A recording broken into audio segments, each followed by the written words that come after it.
Hello and welcome back. It's Kate from Zen Stitching, and I'm joining you live again today to have another chat with one of our artists as part of the Making Zen Online Retreat.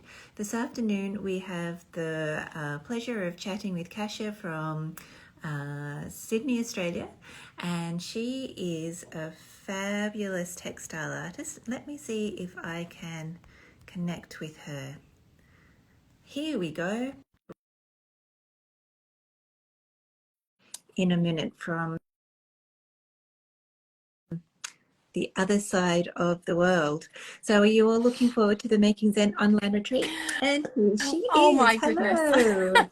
I'm so sorry, Kate. I'm so sorry, everyone. I'm very good with a needle and thread. I'm terrible with technology. And Kate, you must have been so frustrated with me this morning. Well, no.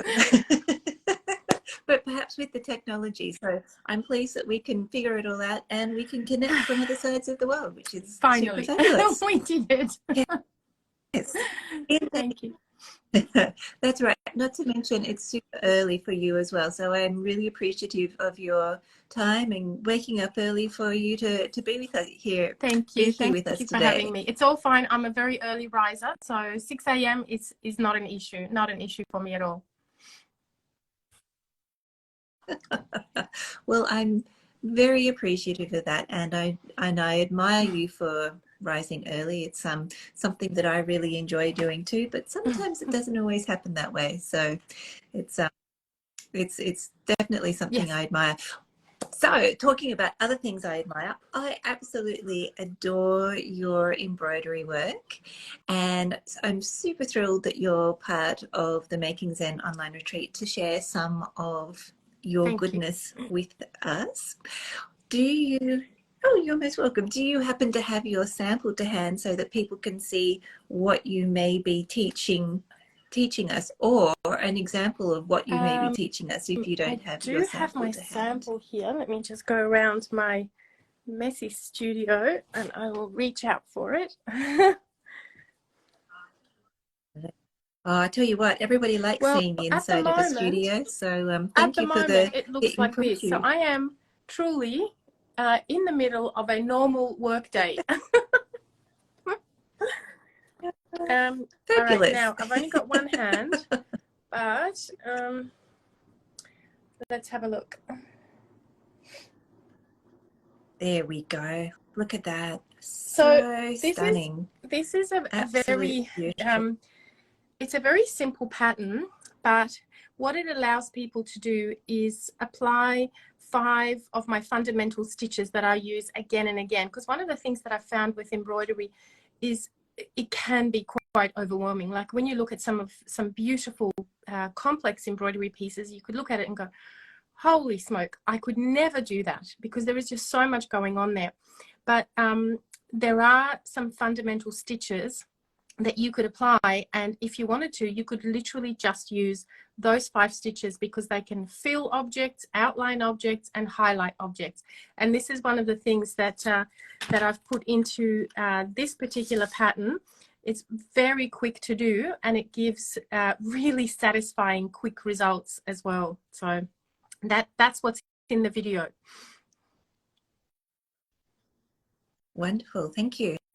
And thank you for that sneak peek, because it is just super awesome, and I can't wait to give it a try myself. When you say it only takes, well, it's quite quick to do, how long is quite quick to do? Of course, it depends. You know, everybody stitches at different speeds. I'm quite a fast stitcher. So for me, a pattern like this, of this size, would probably take me a couple of hours to do. Let's double that. Let's just be really overly generous with time, and let's double that. Let's say someone else is going to take them 4 hours to do this. But often when people ask me how long does something take, you know, I can give you 3 hours, 6 hours, 9 hours. I worked on a quilt that took 110 hours. But the thing that's really important is that time isn't like time that's passing by and you're supposed to be doing something else. It's very soothing. It's very relaxing. It's a lovely activity. And often I say, you're going to get to enjoy this for 5 hours of your time, or enjoy this for 8 hours of your time. But it always depends. Everybody's quite different in the way that they stitch. Yeah, absolutely. And I love how you say, let's just double that, because I was saying earlier today that a good rule of thumb is anytime I think something's going to take me a particular length of time, I grossly underestimate it, and I should at least double it, if not more. I think when we're creative, we get quite excited, and we think we could accomplish something by the afternoon. And I've caught myself many times on things like that when I've realized that it's taken me twice as long as what I originally thought. Yeah, exactly. And like you say, with this kind of making, it's not really about clocking the time or racing to the end. It really is about sitting down and enjoying the process, enjoying what you're making, enjoying the environment that you're in at that time as well. Not to mention, the enjoyment continues too. So you'll finish the project. You also show us in your workshop a number of different ways that you can then continue to enjoy your project too. So you don't just have to finish it and then put it away, which... that's a... Would you like to talk? I'd love to. That's a really big focus of all of my work, all of my teaching, all of my patterns, the workshops that I run. It's something that I've always felt was really important in embroidery. For me, isn't just about laying down the stitches. Yes, it's a very relaxing and soothing activity, but I want it to be part of my life. I want to wear it. There you go. Oh, beautiful. Look at that. Wow. I want to wear it. I want to use it. I want bags, quilts, cushions, wall hangings, like up there. I want that. I want to be surrounded by all of that, because it's how I grew up in a small Polish village. There were so many things around me that were handmade and hand decorated and hand painted and hand embroidered, particularly the table linens, which were a pride of a woman's home. And I find that embroidery is a wonderful medium for embellishing fabric in our home, whether you do it to curtains or clothes or bed linens or table linens. It's a beautiful way to actually live with that, instead of finishing an embroidery project on the hoop and either leaving it on the hoop, because how many hoops can we hang on the wall, or it ending up in a pile of really beautiful things that are quite useless. They just kind of sit there and look really pretty, but they don't really do anything. So that's why I've always encouraged people, you've finished your embroidery, now the next step is make something out of it. Turn it into a simple bag. There are so many tutorials online, and a lot of people who stitch or knit or quilt, they already know how to sew. And I think that encouragement and letting people know that the embroidery is not the end part of it. The end part is you enjoying it and sitting on it or showing it off or putting it on your table or wearing it as a bag. That's the fun part. And I find that, you know, one day I have this dream of having a room that's just completely filled, maybe even a house that's completely filled with beautiful handmade things, lots and lots of hand embroidery and hand painted things. Yeah. Oh, that's so beautiful. And a couple of things spring to mind when you say that. There's a wonderful folk artist in Nova Scotia, Canada, who lived in a tiny, tiny, tiny little fishing shack, like a one-bedroom shack. This would have been maybe the first part of this last century. And she painted for a living. And not only did she paint she painted cards to make money. So she ended up, because she just loved painting so much, and she had rheumatoid arthritis. So I think it also assisted to help her just kind of maintain a positive mental health and kind of work through the pain associated. And so she would paint the walls of her house, the door of her house. and it's now being Wow. recognized as a national treasure. Yeah. And this tiny little house is now in the art gallery Wow. of Nova Scotia. Yes. So I'll Yes, have to I'd send love you some to. I'd pictures love so to you can see. Yes, see. absolutely. I would love to see. Yeah. Yeah, yeah. So I don't think she quite got to embroidery on linens, but I think that could have been the next step had she have had Yeah. more Yeah. time and Yeah. inclination. Well, it's the sort of it's what I remember from my childhood. Interestingly, I find that now a lot of the skills that women had, like knitting, crochet, embroidery, hand sewing, etc., they're now hobbies. Whereas back then, when I was growing up in the 70s, those skills were not necessarily hobbies. Women weren't embroidering for the fun of it. They were embroidering their table linens because there was an expectation that their home would look beautiful and well taken care of. And the decorations around a lot of these homes were also for that purpose. And I remember, I mean, Eastern Europe, I'm sure a lot of people can visualize old villages in Eastern Europe with, you know, hand-painted walls and hand-painted doors, exactly the kind of thing that you're talking about.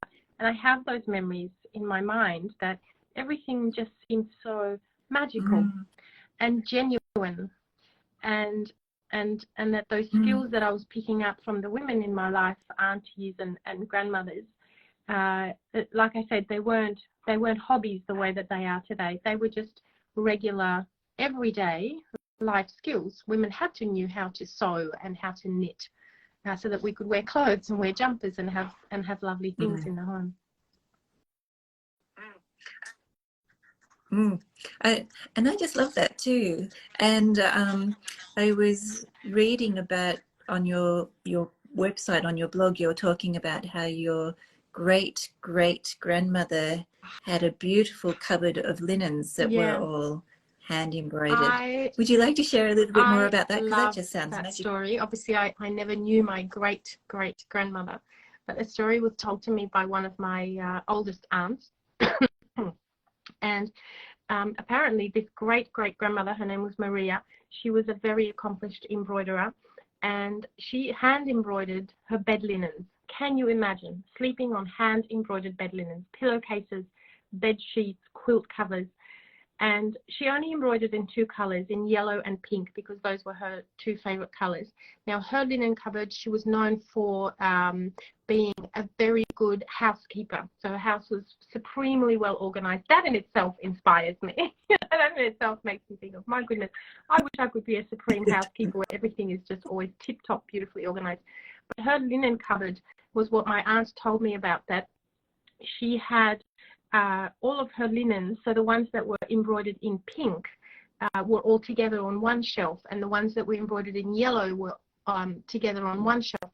And so everything was sort of categorized. You had your pillowcases here and your bed sheets here and your quilt covers there, but every shelf was finished off with handmade lace that was in the matching color of those embroideries. So if you had on the top shelf your hand embroidered pillowcases in pink, that shelf was finished off with a little edge of pink handmade lace.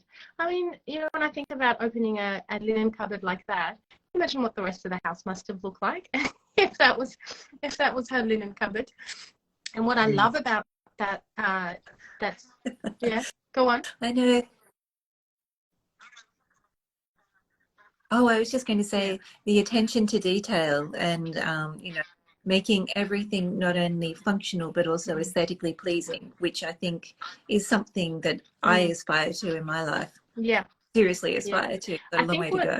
What I love most about that story is that it's a real representation of just how much items were looked after and taken care of. You know, to have just a linen cupboard in your house, it's only a linen cupboard, it's nothing, you know, nothing else. To have it to that degree of care meant that it was not a throwaway society the way that we live in now. You know, a lot of the bed sheets and towels and whatnot that we have in our homes get not regurgitate, but we throw stuff out, we buy new stuff. But to have a cupboard like that really brings home just how every item that people owned back in those days was really carefully looked after and cherished. I mean, to decorate a pillowcase takes a very long time. You're not going to be replacing it in a year or 2 years' time. You'll be looking after it and repairing it and hand washing it probably too. Yeah, and that's a really good point too. A couple of things there that you raise. I've just recently come back from a trip to France, and whilst I was there, I was very fortunate to find some vintage French linen bed sheets. And just looking at the quality of those, I can see one of the reasons why that kind of material would have been cherished by people of that era, because it's still incredibly sturdy, incredibly thick. I'm yet to use it, but I'm sure it will be absolutely delightful to use. So I can see why, that's one of the reasons why these things are so treasured, because they would have been incredibly expensive to purchase, labor intensive as well. And then, like you say, embroidering anything takes time, but it also infuses every object with a little bit of us.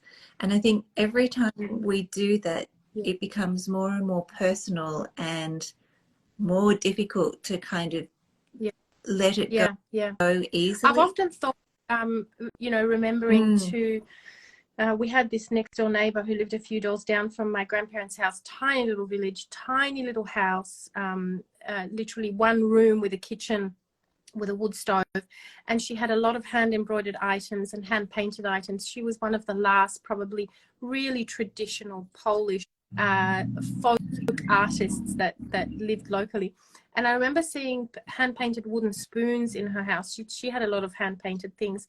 But I often think back now and think that anything that we decorate at home, whether it's a spoon or a tablecloth or a table runner or a cushion, in some way we're honoring that object. We're going to make it live a lot longer. We're not discarded. It's not going to be thrown away in a couple of weeks' time. So anything that gets decorated or embellished, which is what embroidery does to fabric. And I see this in a lot of my students, a lot of my customers.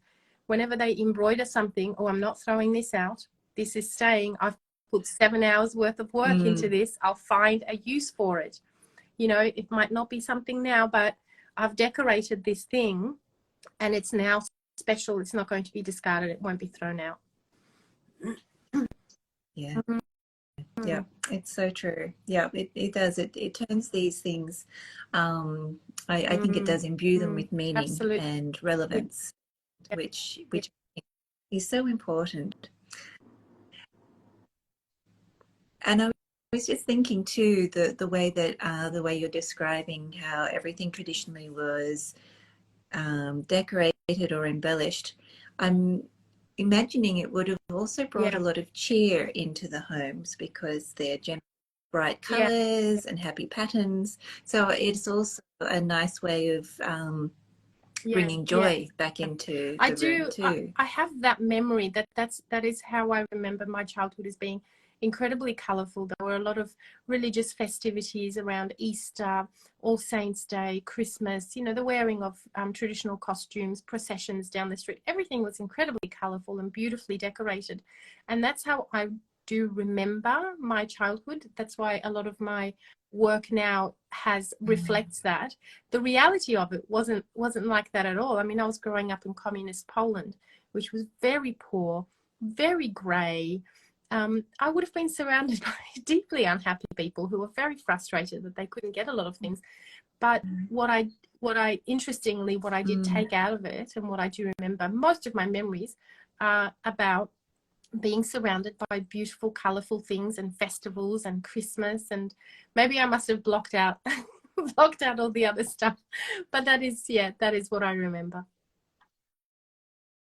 Yeah. Yeah.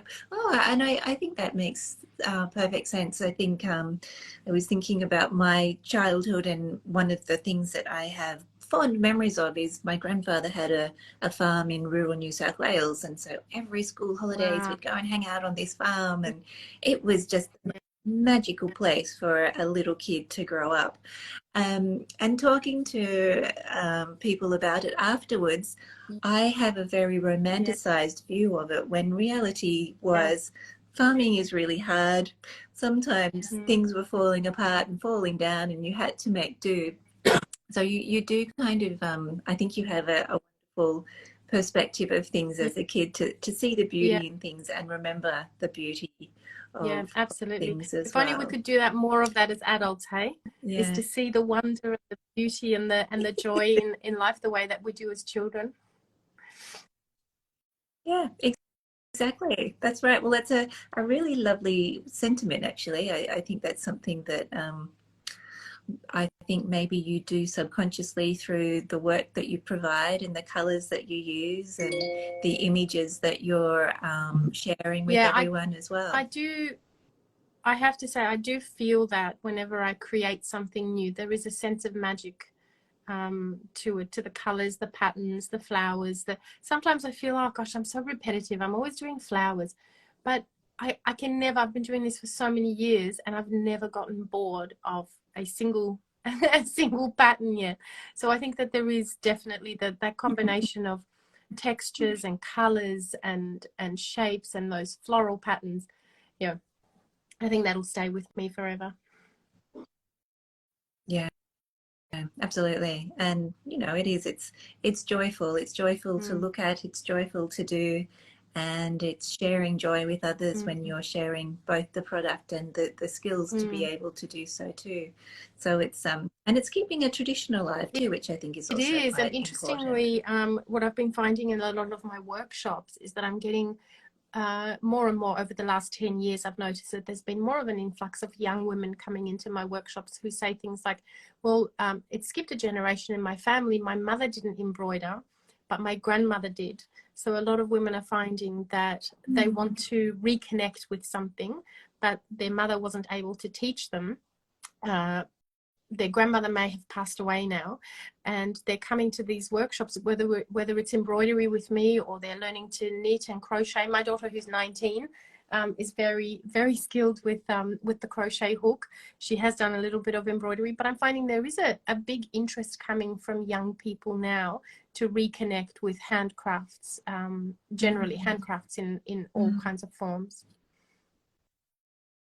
And I think that's wonderful. I think the ability and just the benefits of being able to make something, they're so far reaching, from, well, not to mention the beautiful things that you're creating, but the therapeutic benefits of being able to sit still and enjoy some peace and calm, and all the other things too. I know I'm preaching to the choir a lot of the time when I talk about this kind of stuff, but it's wonderful that people are reconnecting in that way, because I do think it's so beneficial in so many far-reaching areas we don't even realize. I think it's quite obvious. There's been a lot of research done on handcrafts and how that connection of what do they say, the mind, the hands and the heart, or something like that. There's that cross connection that happens, and how what positive benefits it has on our mental health. But I also find I have communities here. I've got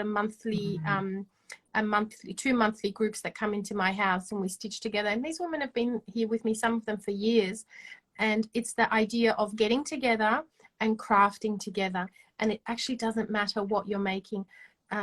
It's not like we're working on some spectacular projects. Everyone's got something small to do of their own, but it's that idea of we're coming together, we're hand making, and we're sharing that craft, and we're building this community. I think there was a lot of that in the days gone by, and I just feel like I don't want to say that it's just women that are craving it. I think people are craving that connection through whatever activity they enjoy doing together. Yeah, and that's true. I'm just you take me back to when I teach in-person workshops as well, and it's this really fascinating experience, because when everyone's sitting and stitching, sometimes it's so quiet you can hear a needle drop or a pin drop, because everyone's so engrossed in what they're working on. But there are also wonderful times too where people will start talking and sharing maybe experience or what they're thinking or what they're working on. And it's just it's a wonderful way of connecting. So you can be in a group, and if you're shy or introverted, you may not feel comfortable talking, but if you've got this piece of embroidery or whatever you're working on, it gives you, I don't know, you can either be focused on working on it, or it kind of gives you the confidence to participate in the conversation because you're connecting on a making level, I guess. Absolutely. Yeah. Yeah. So I can see why everyone getting together just love it. I mean, it's such a lovely treat to be able to get together and make with like-minded people. Yeah. Yeah, I think that's what it is. And I really love, I was having a quick look at your website, and I love the way you describe how you embroider with passion, but without fuss or perfection. And I think that's a really lovely way of approaching creativity. Would you like to maybe share a little bit about how you reached Yes, absolutely. I find, first of all, that need for perfection or getting things right, in inverted commas, stops a lot of people from being creative.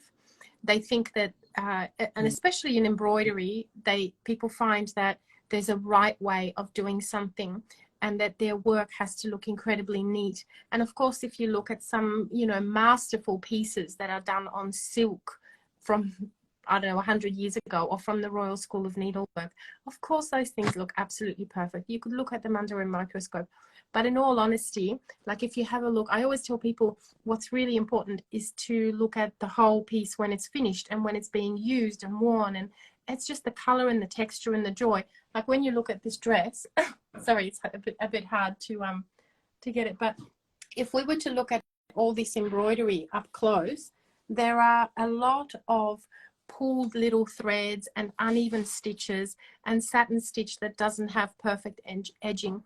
And every time I bring out a lot of my pieces and I show people from far away, they go, oh, it looks amazing, it looks amazing. But then when we look at it up close, there's a lot of, I don't even want to call them imperfections, because what is that? It's a piece of handmade work. It's supposed to look imperfect. You're not a machine. It's not meant to look like a machine made it. And the thing that surprises people a lot of the time, like even with something like this, I'll show you this one up close. Okay, so if we look at those, round blue circles, right, you can probably see, I don't know if that's focused, but they are not perfect round circles. And I think people have an expectation that circles like that are meant to actually look like circles. And I always say, no, they serve a purpose. They're meant to be blue and they're meant to be blobs. And it's meant to look like a flower somewhere out there. It's meant to look like a leaf. And this shape is meant to be filled and it's meant to be green. That's its purpose. And it's meant to embellish your dress or your cushion. That's its purpose. Its purpose is not to have perfectly straight edges, because if we keep worrying about that and striving for that, you won't finish your work. You'll get bored with it. Or you'll get frustrated with it and you'll leave it alone. A lot of people wonder, oh, I've got so many unfinished projects. You don't have to strive for perfection. It makes you finish your work and then makes you move on to the next one. And that's the joy in it, isn't it? When we finish our projects, not because they're perfect. Exactly. When we finish, that's when we're happy. Yes, that's so true. And I think we also need to remember too that we are always our worst critics. And if you look at most things, never are they perfect circles or perfect lines. Like there's always a bit of a wibble wobble, or they're always a little bit uneven. And I think sometimes just recognizing that it's okay to let go, and you always see everything in the big picture. You don't, your eye doesn't, zoom in on those things. So I think sometimes remembering that you might be aware of those things, but nobody else is going to see those things, and finish that project and start on another one. That's what's going to make you happy, not whether you have perfect circles or not. Yeah, exactly. Exactly. And just thinking about the example that you showed us, which is going to be what you teach at the Making Zen retreat next week, I also know you have some beautiful bonuses that you've provided for the VIP pass. Yes. Would you like to share what they are? This one particular bonus, so there's two, and one is a lifesaver. I like to call it a lifesaver because I have met so many people who embroider, and one of the biggest things that they struggle with is selecting colors for their embroidery.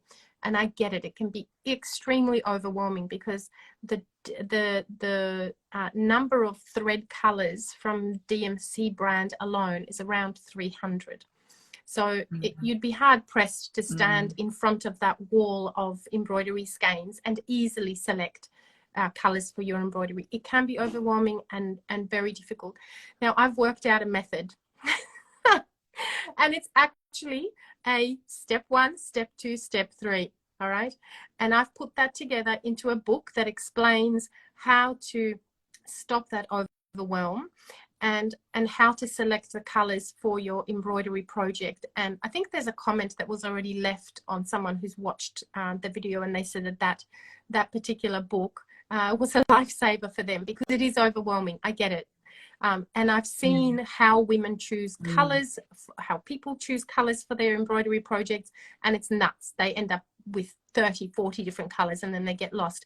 And I've really pared that down. So there is a book, one of the bonuses is called the Color Theory book, and it takes you through the process. And the other bonus is a PDF pattern with full instructions, photos, and it's called Olga, and it's actually named after my great-grandmother, who was the mother of the woman that we talked about, the daughter of the woman that we talked about earlier, because all of my embroidery patterns are named after people in my life. So they're my grandmothers, they're my aunts, they're my daughter, my son Stanley has a pattern named after him. So all the names that you will see, that it's someone that exists and is meaningful to me in my life. Oh, delightful. Now, is there a Kasia pattern as well? Oh, so your name, Kasia? Yes and no. There is a pattern called Kasia, but it's not named after me. My mother's youngest sister, who is exactly the same age as me, we're literally a couple of months apart. So my mother and my grandmother were pregnant at the same time. Both of us were born. Both of us were given the same name, Kasia. Oh, wow. And we really grew up like sisters or cousins. And I used to be called, she used to be called Kasia from the village, and I used to be called Kasia from the town, because I lived at the time, in the next town from the village. So that's how we were differentiated. But yes, there is a pattern called Kasia. It will be available as a PDF. It's actually a small handbag, because my auntie is nuts about handbags. Beautiful. Oh, I absolutely love that. Yeah, that's such a fabulous story. Well, I'm super thrilled to have a chance to chat with you and to hear a little bit more about your world, creativity, and I'm super excited to see how many people are going to be inspired from watching your workshops next week. Before we wrap up, is there any parting comments or advice that you'd like to share with everyone? The only things that I share with people who love embroidery or who want to get into embroidery or they're curious is just start, just keep going and finish. And when you have your finished project, you will see that you do not see the mistakes that you thought were terrible at the beginning. And I always say to people, don't unpick anything. You can always unpick at the end, but just keep going, finish your project. That's the biggest thing, because that's when we get discouraged, is when we don't finish our projects and we go, oh, I've got 17 unfinished projects, I can't start another one. Go and finish them. Doesn't matter what they look like. Just finish your project. That's going to be what I want to be remembered by. Kasia is the one that told us, just go and finish your projects. Just finish it. Because that also gives you permission, gives you that feeling of, oh, well, now I can go out and buy new craft materials because I've finished my projects, right? Yeah, exactly. And I mean, we all want that, don't we? We always want to go and get more stuff. especially when it comes to beautiful embroidery threads. Absolutely. Yeah, and linens to play with. So wonderful. Well, thank you so much Kate. for your time. It's so lovely to connect. And we've got a beautiful comment that's coming from Free Spirit Artemis. Free Spirit. Kasia is amazing. Wonderful Love patterns, color choices, and linens. Yep, oh, thank you. That's very sweet. That's very sweet. Thank you. Yes. That's super wonderful. Yes, absolutely. So if people haven't yet, sign up for the Making Zen Online Retreat. Kasia, where can people do that? Can the people do that on your Instagram? Well, I'm about to change the link in my bio because the retreat is coming up next week. So I'm going to change the link in my bio so that you can go directly there. And sign up and do my half an hour online workshop with the pattern. Get yourselves the VIP bonuses. There's so much to be had, and plus, not to mention all the other incredible fiber artists that are there as well. Yeah, absolutely. There's going to be so many wonderful things to do. It's a fabulous gift for yourself or for someone for Christmas.